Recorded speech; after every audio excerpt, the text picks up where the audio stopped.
All right, back I am. I don't know what happened there, but YouTube kicked me out, so we'll try this again. How's it going, Washington County News Station? Good to see you.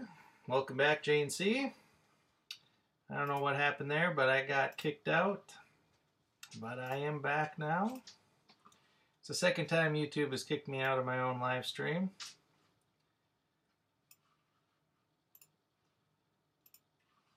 But I think everything is back up and running just fine now. Hopefully.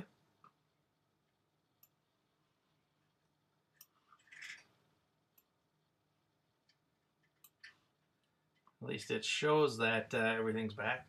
How's that going, Panther Zone Studio? Good to see you.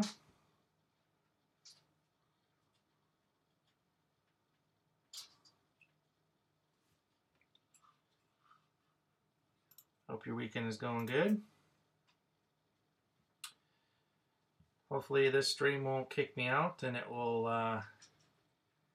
work. The other one ended up crashing about, I don't know if we were about an hour into it or so. Not quite. You're out camping? Pretty cool. Are you just camping for the fun of it, or are you camping for like a hunting or fishing trip, or?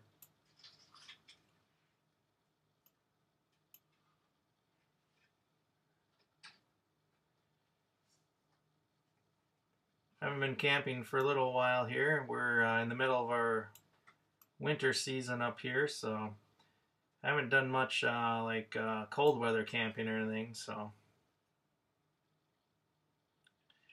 Yeah, JNC, I don't know. Must have. Oh, you were talking about me? No, I'm not camping right now.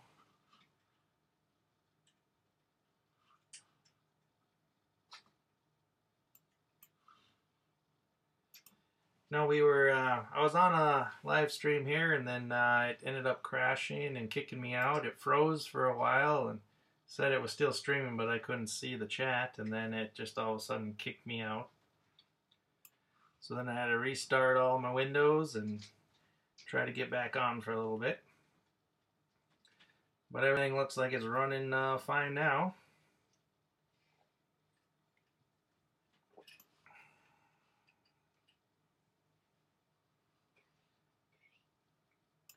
But yeah, I mean, we do some camping, Panther. Just haven't camped for a while. We usually camp in the summer months, well, spring and fall too, but we're in our winter month right now, so I've only gone cold weather camping I think one time in my life, which it was fine, but it's just a lot of it's a lot of gear that I just don't have. I know a guy that does have it, and that's who we went with. But how's it going, John? Isabella, good to see you. Hope your weekend's going good. That's right, JNC. It was running good until it wasn't.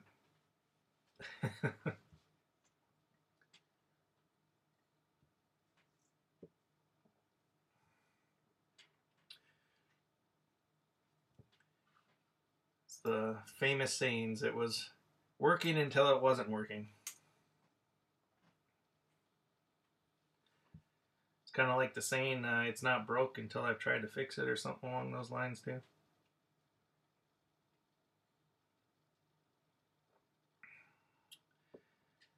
I have, I guess if you, Panther, I don't know if you're still there, but I guess if you count sleeping out on the ice in a fish house camping, we do that a lot during the wintertime. We do some overnight fishing adventures where we'll sleep out in a sleeper house and stuff like that.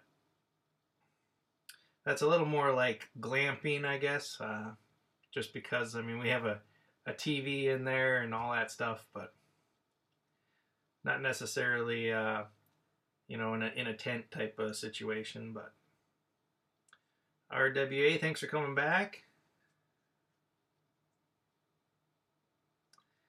You call it sleeping, I call it passing out.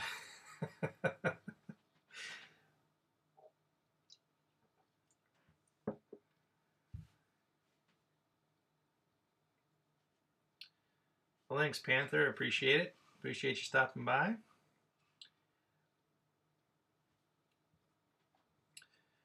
So, RWA, have you been fishing recently or got any fishing trips planned?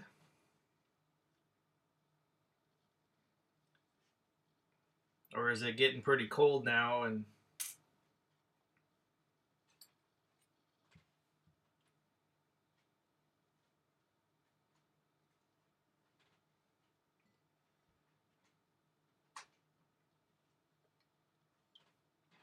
I know I still have a couple hunting trips planned yet. I still have my archery tag to fill, and I have until the end of the year to hunt with my archery. All the other seasons are closed now. Our muzzleloader season just closed down last Sunday, so the only thing open now is archery until the end of the year. I still have been scouting just about, well, every other night or so from work. I drive around where I've been urban hunting there, and got a few spots picked out to do some more hunting out there. My plan is to go basically almost every night or every afternoon after work here. I'm going to leave a couple hours early and then go out this week. It's supposed to be pretty warm around here. Chances in the low 30s pretty much all week this week. So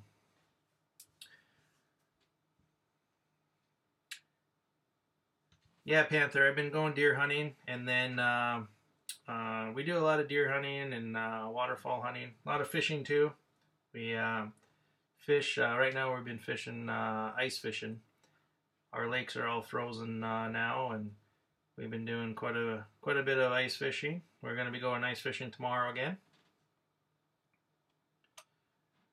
where maybe we'll do a live stream out there again while we're ice fishing. We did that last Sunday, and it worked out okay, but we did drop the phone once, and it was an adventure. John says, if I'm in an ice house and lose consciousness, it's called passed out.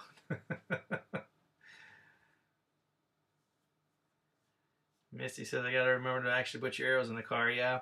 I was gonna go hunting after work on this past Thursday, and my wife Misty, she put my bow and stuff in the car, and then she forgot to put my arrows in there, so I ended up in a meeting anyway at work later on in that afternoon. I wasn't able to go out. I didn't even know I didn't have my arrows with, but she told me lucky I didn't have time to go out, because I would have gone out there and then I wouldn't have had my arrows.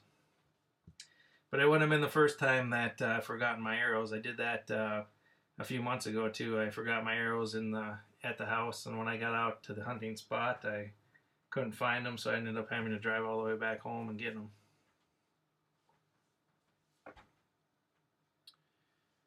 Well, thanks, Panther, for stopping by. Good to see you, and I hope you have a great weekend.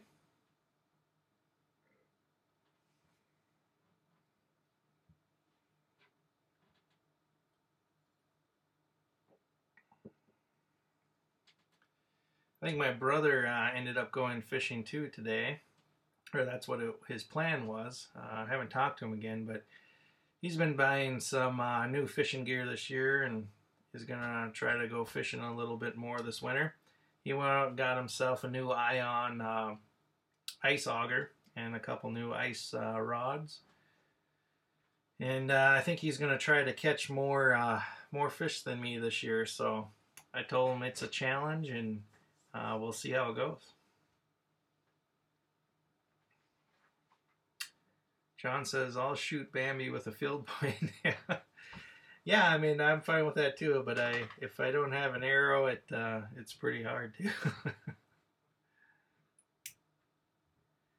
I've done that a few times where I've forgotten, something that's really important, like a release or something like that. I always try to go through a list, and make sure I have everything, but sometimes something's in a coat pocket or something, and you just didn't grab that coat, and you end up out there and forget something. How's it going, Sylvia? Good to see you. Hope you're having a good weekend. Appreciate you stopping by. RWA says 2 rainbow trout today. Saw the ice was gone, so going to try for Bass Sunday. Awesome. We have a few trout streams, but in Minnesota, but nothing really close to me. I think this summer we may try, Jackson and I go on a little like trout, take a trout weekend or something and go do an overnight and drive to a few trout streams and see how that goes.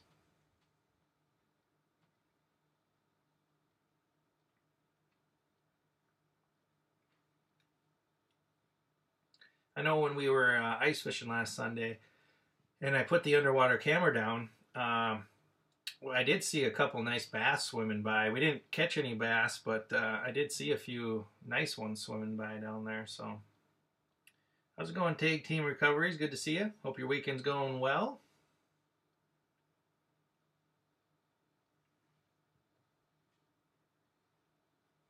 I've caught a fair amount of bass through the ice, but they do tend to not quite bite as much as they do in the summertime. But I'll see them quite often on the underwater camera down there.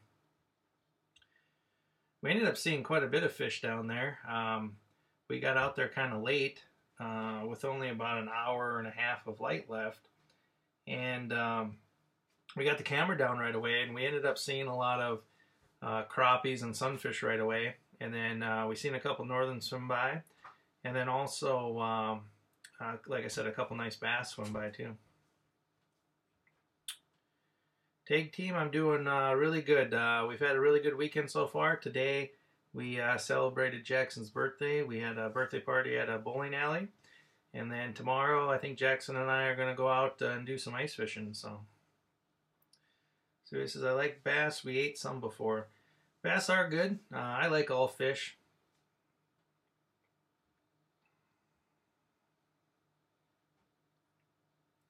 Here in Quebec with a rowboat, they hang out around the weeds. The bass up here too, they hang out around the weeds a lot. I fish weed lines, and I don't know, I like to target anywhere from like 5 to 10 feet of water. I fish that a lot in the summertime for bass. I fish a lot around docks and boats and stuff like that too. There's one particular lake that we fish a lot for in the summertime for bass. It's a small, really fertile lake that grows fish pretty quick, and there isn't a lot of people that know about it yet. We did have a couple guys that were out there this summer that hadn't been out there before and fished a lot, but word hasn't quite got out yet on that lake, so it should be good for a couple more years anyway.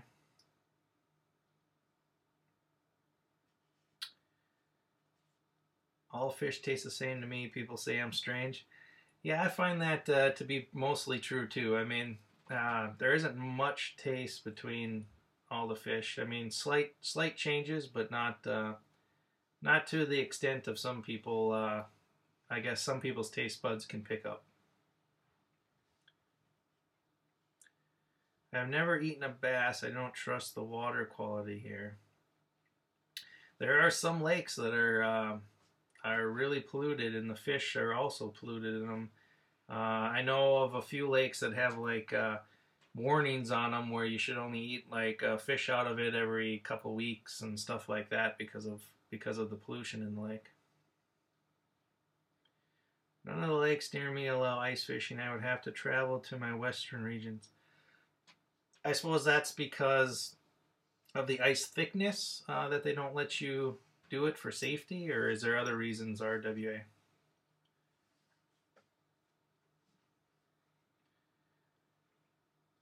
Sylvia says, I can tell the difference between walleye and pike, plus pike have more bones.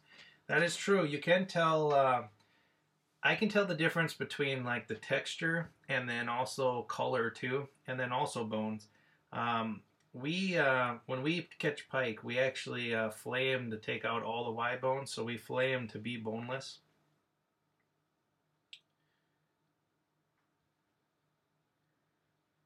RWC says the biggest taste difference is between saltwater and freshwater fish. That's true. Pike are slimy. But once you get them all cleaned up and stuff, I do like pike. Safety reasons, yeah, ice doesn't get thick enough. That would suck for me. I do enjoy ice fishing. I've grown up ice fishing, and our ice gets pretty thick up here. We can get ice as thick as 4 feet. If we don't get too much snow, that's when our ice will get the thickest. If we get a lot of snow on top of the lakes, it actually insulates it, and the ice will form much slower. This year, though, I think we're going to be looking at a pretty thick ice season. The ice came really early, and we have not gotten a lot of snow at all yet, so we're looking at making a lot of ice this year. John says, I eat saltwater fish but never had freshwater fish. My uncle caught a 30-pound pike before. That is a big fish. The biggest pike that I've ever seen caught was it was 26 pounds, and it was many years ago. We used to go on these trips up to the Boundary Waters. So I live in Minnesota, and the Boundary Waters are a series of lakes that are right on the boundary of Minnesota and Canada. And we used to go up there and do a lot of canoe trips. So there's a lot of lakes up there that don't have, they're off limits to like motors and stuff like that. So you have to canoe in and portage in and do all that stuff. And so we used to do that, and we'd go up there for like a week and go on a bunch of different lakes. And there was this one lake that we went to where a guy in our group caught a huge northern. And that was the biggest northern I ever seen. It took a long time to get it in. I don't remember exactly how long it was, but it was like an hour to land this fish. It was pulling him around in the canoe, and we actually had a canoe up to shore and land the fish from shore because we couldn't do it in the canoe. He caught after a contest ended. That's kind of a sad deal if it would have counted for the fishing contest. But a very cool fish to catch. That is kind of one of those once in a lifetime type of fish. One rod, one reel seems to like falling through the ice. He demonstrates how to get out.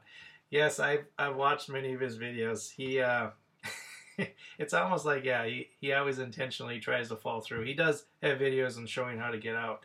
It's it really isn't that hard to get out, especially if you have some like ice picks with you, and as long as you don't panic too, you can get out of the ice. A 46-inch pike on the Mississippi, my biggest pike. That's a really big fish too. Those pike are fun to catch. I've always enjoyed pike fishing. They put up a fight. They are aggressive fish too.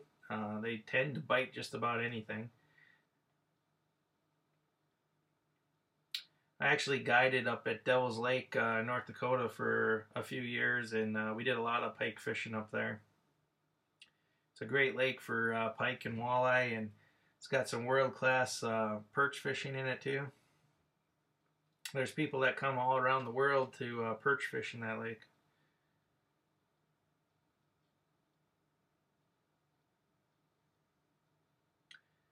"54-inch muskie, both came right in, no fighting." Did you catch them in the spring, or like during the spawn, or was it later on in the year?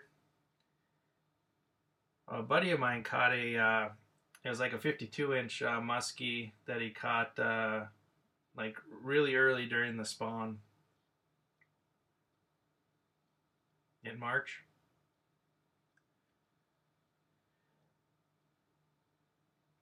I haven't done much muskie fishing though. That's something that I do want to try to do. I have caught a few small muskies, you know, while I'm fishing other things, but I haven't really like just went out and targeted muskies. But I do want to do that a few times this summer to get a few muskie rods and some muskie baits and actually go out and try to catch a big muskie. There's lakes around me here that have huge muskies. The Minnesota DNR started stocking a lot of muskies in these lakes around here, many years ago, and now it's getting to the point where they're seeing a lot of muskies dying from old age. They're washing up on shore, and I hear stories about it, a few times throughout the summer where, somebody's walking along the beach or whatever, and they find this, giant muskie that had died from old age, and there's some really big fish out there right now. Somebody says, my boyfriend put lines in for ice fishing. Think he caught a pike last year. Some lake where we caught the bass. We go after pike quite a bit through the ice with tip-ups and stuff. It's fun. How's it going, John? Good to see you. Hope your weekend's going good. I catch swordfish and run on Georgia Bank. I've never caught a swordfish, but that would be really cool to go try for that. So far, my only toothy fish are chain pickerels and snakehead. Yeah, I seen you catching those snakeheads, RWA. I've never caught a snakehead. I'm not even sure if they're around the lakes up here, but that looks like a very interesting fish. Tuna fishing would be pretty cool too. I've watched tuna fishing on TV and stuff, but I've never done any saltwater fishing at all. But it looks like fun. Some of those fish are big fish. I'm doing great, John. I hope you're doing great too. My largest fish is a mako shark. How big was that?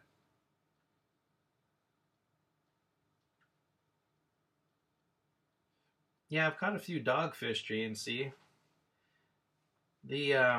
That river that we did our challenge on with you, that river actually has some dogfish in it too. We didn't catch any that day, but there is some dogfish in there.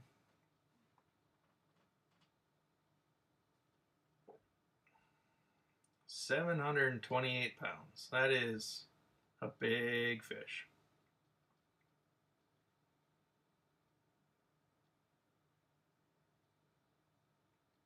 Too bad snakeheads are invasive. They are mean.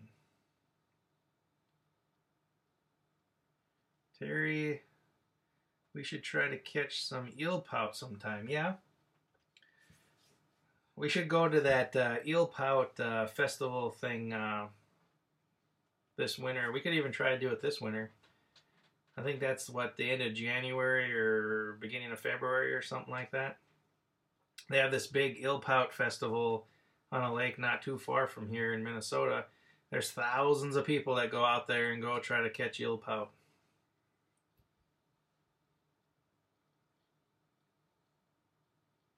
They almost canceled it last year because of our ice thickness last year wasn't that great, and they were worried about people driving out on the ice and parking out there, because that's where they have everybody park, is actually out on the ice, and they almost canceled it last year. My son said there's muskie at the Ottawa River. They're big and sharp teeth. His friend fishes them, doesn't eat them. There's not a lot of people that eat the muskies. Excuse me. Most muskie fishermen, they look down on people keeping them and stuff, which I understand. They want to grow big fish, but I don't know a lot of people that eat muskie. And I've heard of a few different instances where people have been bitten by them now. There was one lake by Minneapolis in Minnesota where a kid was on like a tube out in the lake, and they were pulling him around in the boat or whatever, and got bit in the leg by what they believe was a muskie, and ended up with a bunch of stitches and tore his leg up really, really good. But I've heard of that happening now a few different times around here in Minnesota, where a kid or somebody will get bit by one of them. And I mean, they're so big where, they could fit your whole foot in their mouth, and do some damage, you know, if they bit you. And their teeth, they're sharp.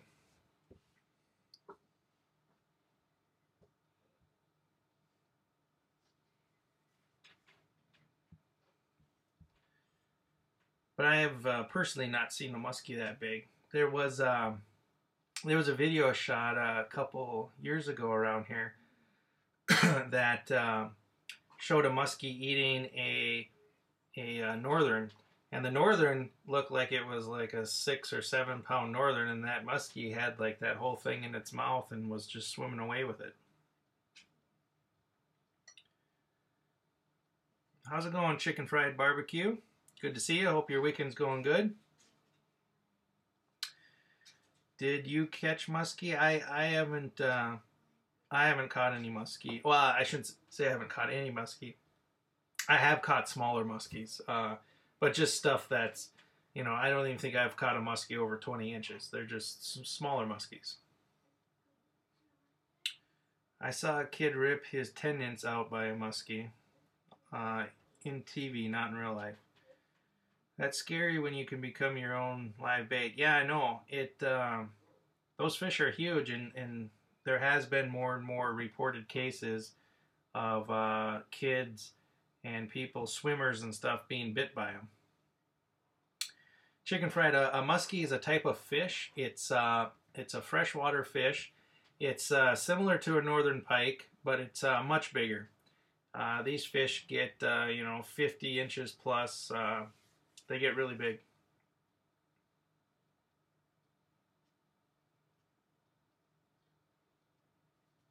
And they're in a lot of the lakes around here. I am in Minnesota. Not far from North Dakota, though. I live on the western side of Minnesota, basically along the North Dakota-Minnesota border. I'm not far from the border.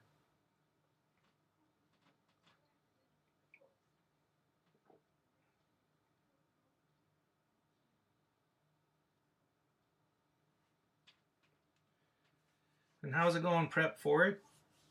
I hope your weekend's going good.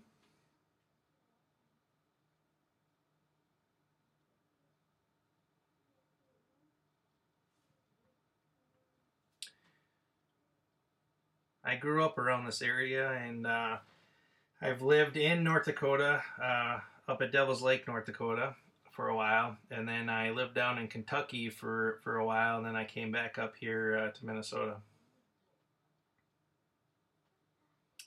That is right, John. They just have teeth upon teeth, and they're really, really sharp teeth. Same thing with like northerns and stuff too. I mean, their teeth are super, super sharp too.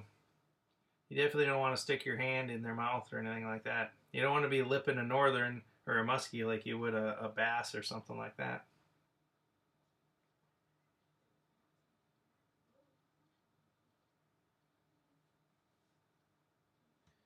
Prep for it going good, thanks. Well, that's good to hear. You got any big plans this weekend?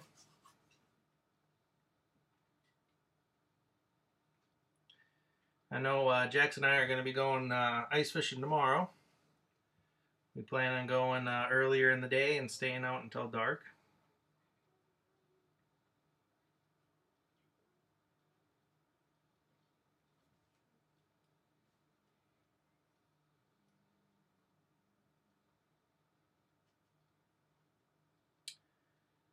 You're going to Japan for work. That's pretty cool. I have never been to Japan.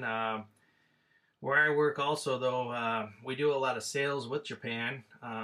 We export a lot of our grains. I work at a food company, and we export a lot of food to them.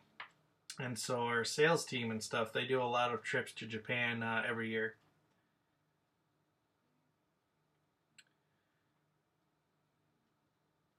I don't think the ice is froze here yet. Where are you at, Sylvia?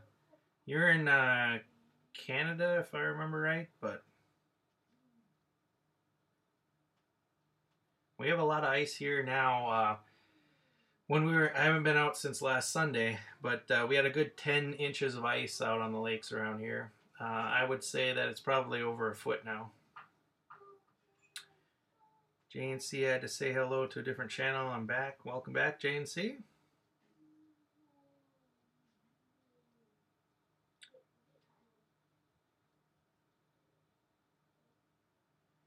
Welcome, boy, I'm gonna mess up your name here. We flickin' fishing and outdoors. Hopefully I said that right. Hope your weekend's going good. Sylvia, yeah, Quebec, yeah. So it must, it hasn't gotten that cold there then yet, I imagine. Here it's been pretty cold for a couple months, but the last few days it's actually been pretty nice. We've been above freezing, and today we actually were in the mid 40s today.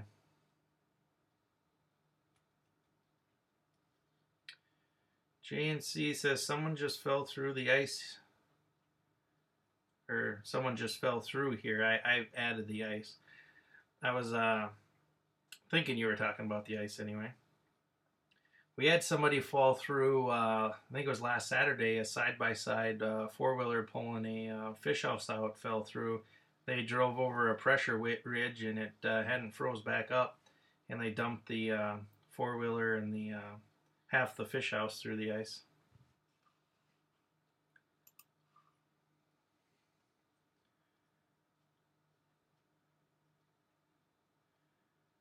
All right. Well, good to see you, Mark.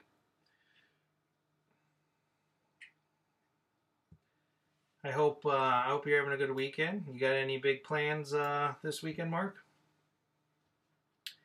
Yeah, Sylvia, it is scary. You know, there's always people that are falling through the ice every year, and unnecessarily too. I see a lot of people that will drive, you know, underneath a bridge or at an opening of, you know, if you're on a lake, on the opening of a river, dumping into the lake or something. And those places just never freeze very good, no matter how cold it gets. And I see people doing that every year, where they'll drive their full size pickup and then fall through the ice, and then wonder, you know, what happened. But it's like, you got to stay away from those areas. They never freeze good. And then there's always people going out just too early. I mean, there's always got to be that first person that drives out on the ice or walks out on the ice, and if you just wait a week or so, and then it's perfectly safe. But there's always got to be somebody that's doing it first and ends up falling through. How's it going, Psycho Ghost Trackers? Good to see you. Thanks for stopping by. Hope your weekend's going well.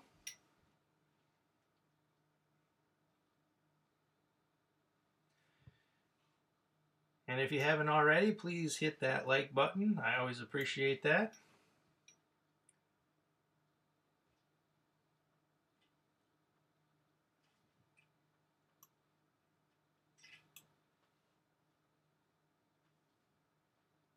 I personally have never fallen through the ice while fishing. I have fallen through the ice while duck hunting before. Duck hunting late season, and the ponds start freezing up and stuff, and we walked out on that. And I have fallen through the ice doing that a few times. Sylvia says, some kids fell in a creek here, not good to walk on iffy ice. No, it's not. I mean, there's no reason to go out on not safe ice.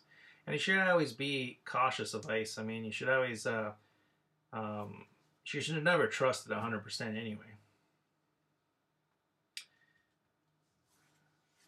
Let's see here. I agree. You live longer if you never the first to test the ice out. That's right. Last Sunday, I did see some guys parking on the ice right off the access. They just drove out and parked right there and then walked out. But I haven't seen anybody driving out yet. I guess those risky ice fishing folks like being the canary in the mine. That's right. Well, there's always somebody, you know, that's got a, you know, the first time that the lake freezes over and there's just a half inch of ice or whatever out there, somebody's got to go out there and be the first to drill a hole and put the line in the water. And I don't get it sometimes. It's like, just take a couple weeks off and there'll be plenty of ice fishing to be had. It's a long season up here. John says, I remember friends falling into the ice at the shore, but 10 feet of it was over a foot deep of ice. My grandpa would take us out on the ice when we were young and use a ladder because water was open on the sides. Yeah, especially in the springtime. Excuse me. Especially in the springtime when the lakes start to thaw back out, that shore will open up. But then out on the lake, it'll actually be really good ice. And so I have before, in years past, when it gets to that point and you get maybe 2 feet or 3 feet of the shore is actually open, we have gone out and then got onto the good ice and gone fishing.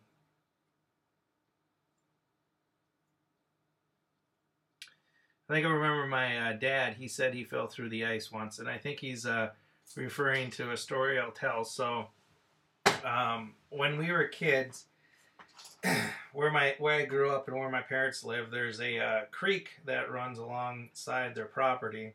It's just a shallow creek. It's, I don't know, a couple 3 feet deep, and it's probably, I don't know, maybe 20 or 30 yards wide in its widest spot. And there's flowing water through there. It gets its water from some springs and stuff, so there's always flowing water. And so on the other side of the creek, on the neighbor's property, they had a gravel pit out there where we would go sledding down as kids. So there was a couple ways of getting there. Either you'd walk out on the road and go across the bridge to get across the creek, and then you'd walk back up, and it was a lot farther to walk that way, or you could just cut across the creek and get over there and walk about half the distance.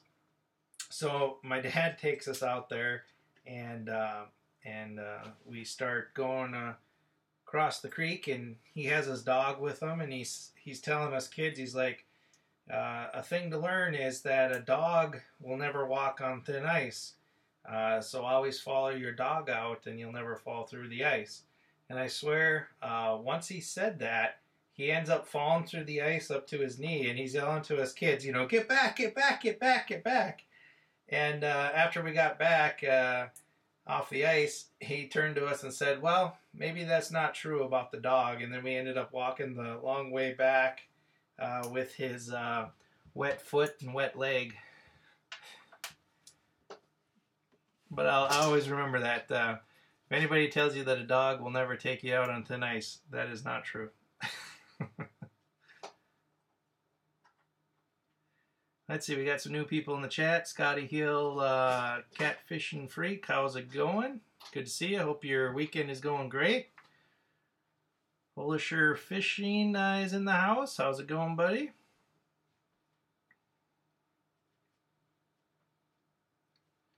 Let's see, Sylvia said, I drove through Minnesota before. Went to Saskatchewan a long time ago. Minnesota's, yeah, it is a nice place, JNC. In the summertime, especially driving through lakes country and stuff, it's a beautiful place. I love living up here. It's some really nice summers. The winters can be cold though. A lot of fishing, or a lot of snow, a lot of cold weather and wind, but it's worth it for the summers. And I don't mind the winter either. I don't really mind I don't mind the snow at all, and I don't mind the cold as long as we don't sit like -20 for long periods of time. I'm fine with it for about a week or so, but any longer than that, I don't really like that. But I think Jackson is sneaking up behind me. I seen his head in the camera there.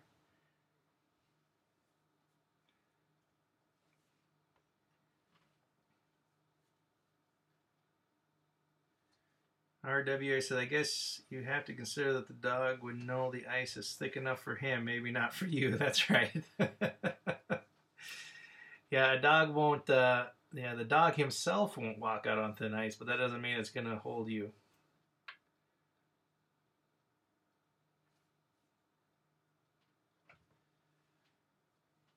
Yeah, I always thought that was a funny little scenario that happened there, because it was one of those where Dad was, talking all this stuff about how you can use your dog to do something, and then instantly it failed, and then he had to tell us, yeah, maybe that's not a good idea.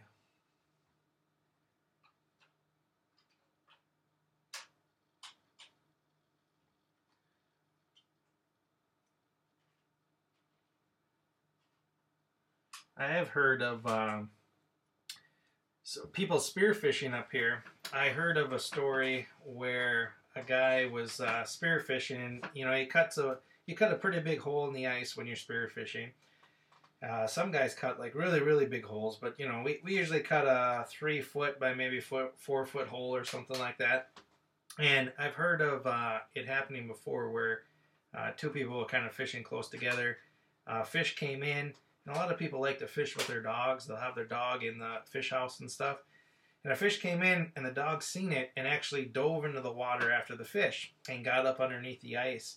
And he actually ended up popping up another hole in another house that was next to him. So then, the guy next to him is sitting there waiting for a fish to come by. Then all of a sudden, a dog pops up into your fish house. I mean, I don't know about anybody else, but that would scare the crap out of me if all of a sudden a dog came popping up the hole. I have had strange things pop up the hole before, though. I've had muskrats come up into the ice house before. They'll go around underneath the ice and search for food and stuff, and they have their holes cut into the bank, and then that's where they come up for air. But I've had them come and they'll find our hole, and then they'll come up into our house and dry off and stuff right in our fish house, sitting like right on our feet. And then they'll go back in and find fish or whatever they're looking for. I have had that happen a few times.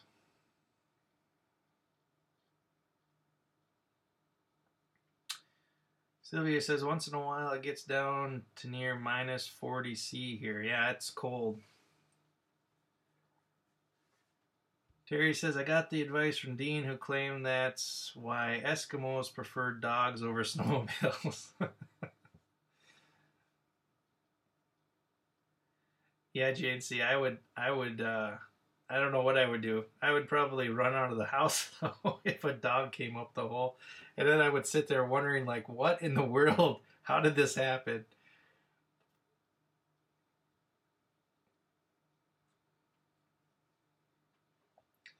RWA says minus 40 C while my thoughts would freeze.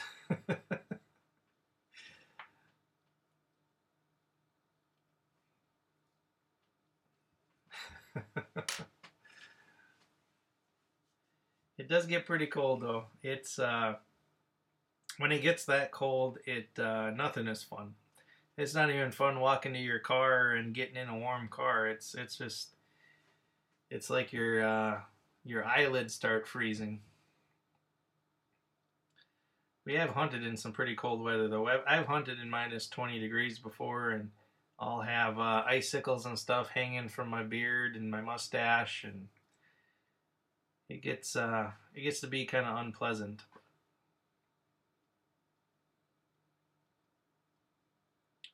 As long as it doesn't last for too long, then I'm okay with it. But we've had some years where it seems like it's cold like that for like a month, and that's just way too long.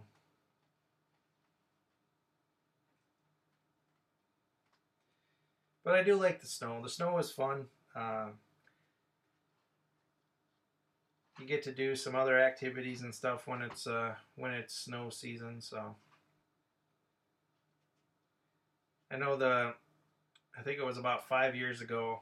We had quite a bit of snow here, and we had drifts that were taller than my wife. I have pictures of her where she's standing in front of them, and she has her arms all the way up, and her arms aren't above the drifts that drifted in over the road.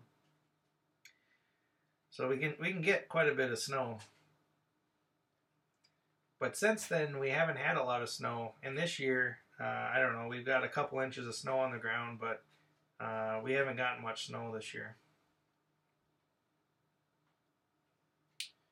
Does it seem like most hunting seasons are in the cold weather?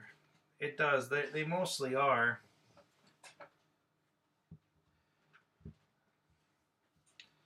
Well, how's it going, Cassie? Good to see you. How was your chick flick? Yeah, it's crazy. We don't have much either. I know it is really crazy. for how much snow we had in October, and then how much snow we've had since October, it just doesn't make any sense. We had a really early snowfall here, way earlier than usual, and then since then, we just haven't really had any snow.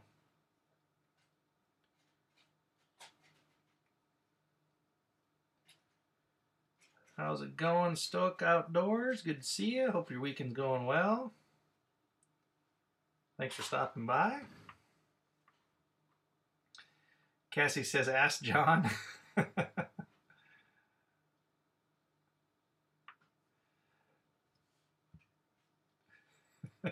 I tried asking him earlier, but he said, I think he said, one, you've seen one chick click, you've seen them all, and I kind of agreed with him.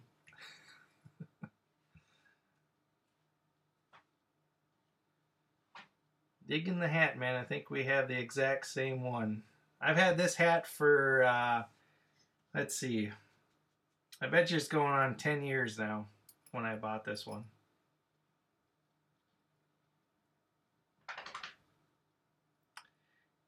So I was quiet for an hour or so. I'm sure it was a good.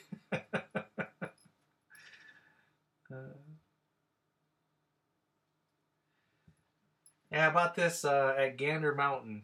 I think about 10 years ago. I've had it for a long time. I like it.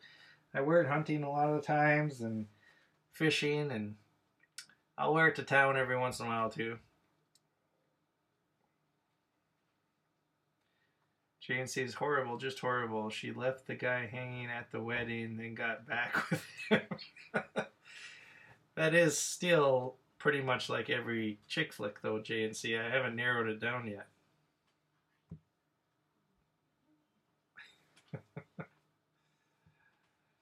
Then left with her friend. Oh boy.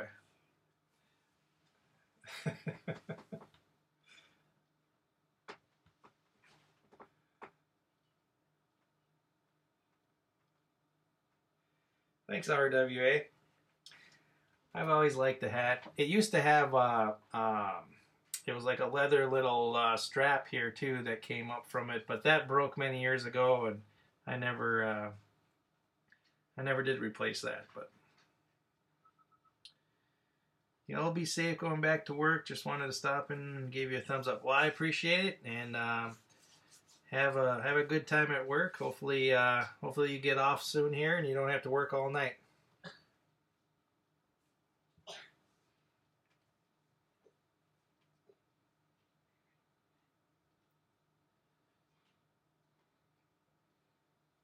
I've had other hats kind of like this that I've bought through the years too, but none of them have lasted as long as this one. This one has lasted for a long time. And Gander Mountain was one of my more favorite stores, but they of course went bankrupt now, and I'm going to have to find a new favorite store.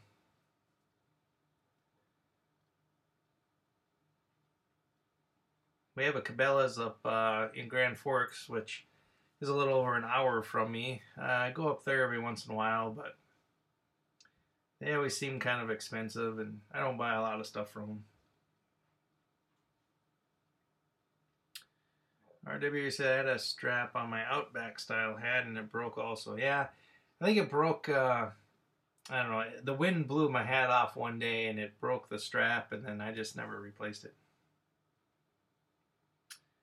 All right, JNC, well, thanks for stopping by, and I hope you have a great weekend and enjoy your movie.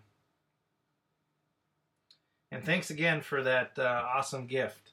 I showed it earlier, but this came from JNC. I won it on one of his giveaways, and he sent it to me. It's a pretty cool knife. So thanks again for that. We'll put it to good use.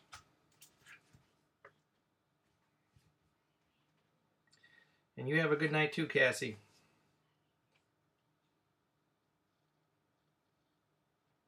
I always appreciate you guys stopping by.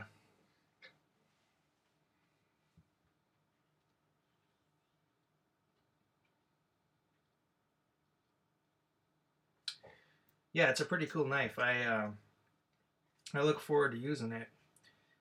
If I get a deer here this week, maybe I'll use this to gut it out in the field. So it's a pretty nice sharp knife.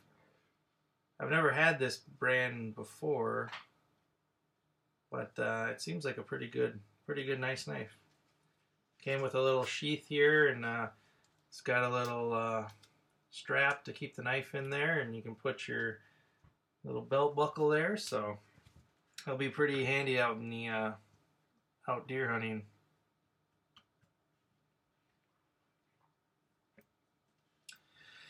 RWA says, enjoy the movie, or at least act like you enjoyed it. That's a good one, RWA.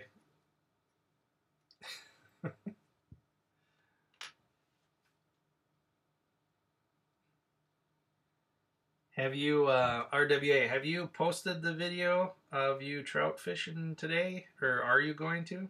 I look forward to watching that. I'll have to look for it if you already did.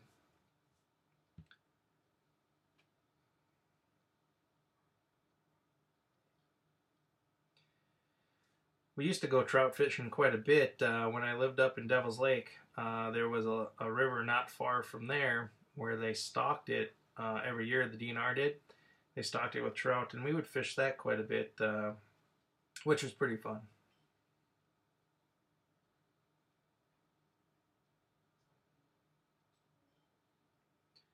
That's one thing that we are lacking right around the area where I live here in Minnesota. We just don't have a lot of trout fishing spots around here. There are some in Minnesota, but it's more down by the cities and north of there. It's at least a couple hour drive from where I live here to get to some trout streams. Going to post it maybe Monday. All right. Well, I'll keep a lookout for that. I always enjoy watching your videos.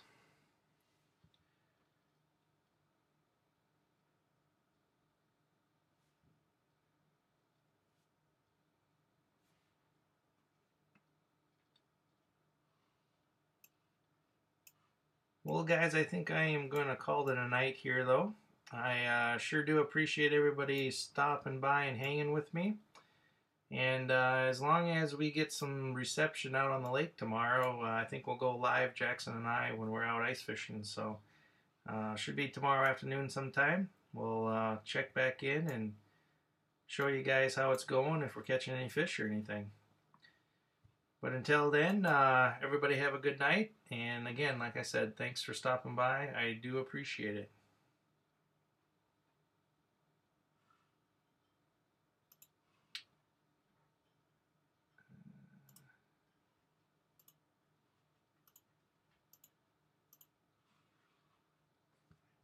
Goodbye, everybody.